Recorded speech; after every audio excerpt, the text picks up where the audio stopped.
Welcome to the Slop Farm. Enjoy the video. You start by verifying prerequisites. Confirm Pncmak version and that config files are present. Next, point Pncmak at the index input, a raw data file or a list file path, because the right source determines offsets.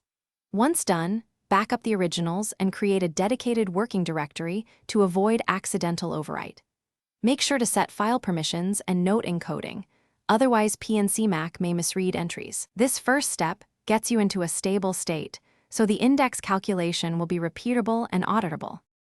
You execute the core command, run Pncmak index with the flags that match your data, using verbose mode if you need diagnostics. As it runs, tune parameters like block size, threshold, and normalization to influence granularity. This is where accuracy versus speed is balanced. Once the process emits intermediate outputs, validate them by checking record counts and checksums. These confirm consistency. If values diverge, reduce block size or tighten thresholds and rerun.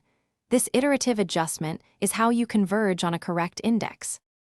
You finish by committing the generated index file and updating any configuration pointers so downstream tools use it. Then run a full validation or several sample queries to confirm behavior under real workload. This verifies both correctness and performance. If something goes wrong, review Pncmak logs and rerun with verbose or debug flags to capture where parsing or thresholds failed. Finally, if results remain invalid, restore your backed up originals and iterate with modified parameters. This recovery step prevents data. Thanks for watching. Consider subscribing if we helped you today.